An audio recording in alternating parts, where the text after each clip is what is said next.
lebi et ces temps-ci yoon bi ñu gaaw mooy les emprunts obligataires mooy les eurobonds wala jaar si UEMOA le marché obligataire régional dem di fa lever des fonds évidemment les gens savent que le Sénégal dans les 20-30 prochaines années aura des revenus et donc il y a aucun risque et donc ils sont allés lever de l'argent première observation bi nga xam ne moom lay def si lii mooy leen mën naa wax ne les levées de fonds là par les marchés obligataires c'est une vaste magouille entre des gens qui s'enrichissent sur le dos du peuple sénégalais parce que chaque mois sous Macky Sall pratiquement on levait 100 milliards 200 milliards ñi koy lever c'est des sociétés qui sont à la bourse d'Abidjan ou autre la BRVM et ñooñu marché bu ñu ci def dañuy def syndication avec les banques mais dañ ciy am pourcentage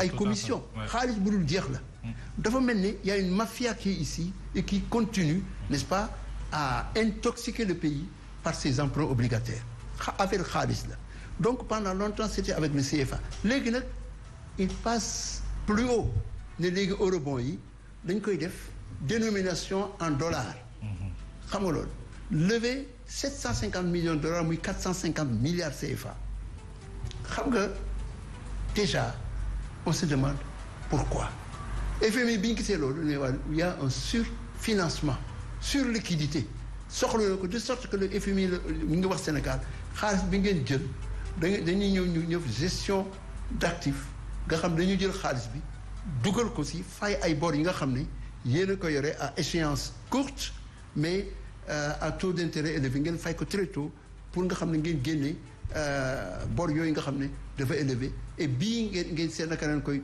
reporter plus tard alors maintenant xam nga ne FMI c'est une institution boo xam ne ñoom bi ñu leen créé après la deuxième guerre mondiale c'était pour vraiment vérifier la gestion vertueuse des pays l'équilibre de leurs finances publiques et cetera vraiment faire en sorte que ñoom daal ñooy les gendarmes des finances publiques. est-ce que dina déggee eurobond bi moom mooy la conséquence ou report bu rencontre boobu da nga jàpp ne les questions maanaam les conditions d'acquisition eurobond bi leerul aujourd'hui. xam nga waaw xam nga FMI parce que ñoom ñoo nekkoon l'institution boo xam dañuy wax ne ñoom ñooy catalyseur lu ñu war a am si ñoom la war a jaar. xam nga fiir dafa am fu nekk. suñu gisee ñeneen ñu commencé comme JP Morgan nga xam ne ñoom ñoo levé financement bi pour le Sénégal ñoo ëpp doole bi ñu am les marchés financiers privés ñoo ëpp doole FMI suñu ñooñu commencé ñëw di def ces levées de fonds et puis di financer des forces toxiques politiques dans nos pays FMI son rôle dañ koy commencé sa prééminence daf koy commencé perdre moo tax nag ñu commencé wone Sénégal ne attention il devait faire un décaissement de 1150 milliards de francs CFA léegi am na 2 décaissements ou 3 yu ñu defoon l'an dernier léegi am na 2 yu ñu war a def cette année 230 milliards et 109 milliards xam nga loolu alors qu'est-ce qui se passe comme Sénégal ñoom dem nañ lever fonds jaar si ginnaaw fële te FMI yëgu ko ñu xam ne am na problème donc le FMI d'une certaine manière ils ont peut-être décidé de montrer leur mécontentement et d'un autre côté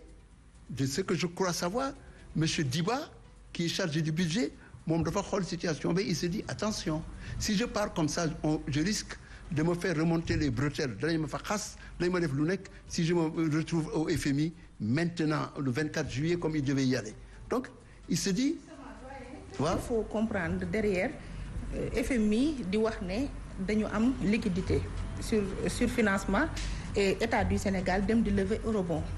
waaw qu'est-ce qu'il faut comprendre derrière ces 2 discours. il faut ne sont pas les mêmes parce qu'un État qui va chercher de l'argent n'a pas de liquidité au moment où des bailleurs nous parlent de surfinancement. mais parce que li ñu jël dafa bari 750 millions de dollars. li ñu soxla woon du loolu surtout que FMI tegoon nañu en place 1150 milliards ne dañu koy jox Sénégal. il faut pas oublier que FMI.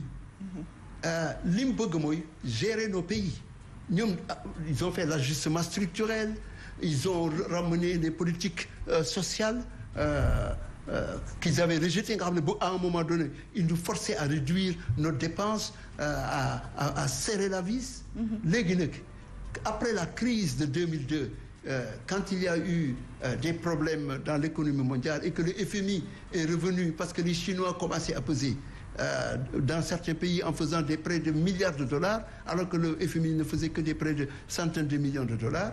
Le FMI a été relancé et replacé au centre de l'économie mondiale. C'est ce rôle-là que le FMI veut garder en disant que amul benn emprunt bu ngeen di def sans que nous validions ça. C'est donc une querelle. Le FMI cherche à justifier sa légitimité.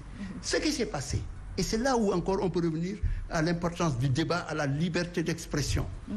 Dans les années 1980, quand il y a eu l'ajustement structurel, il y avait des débats africains, des débats économiques en profondeur.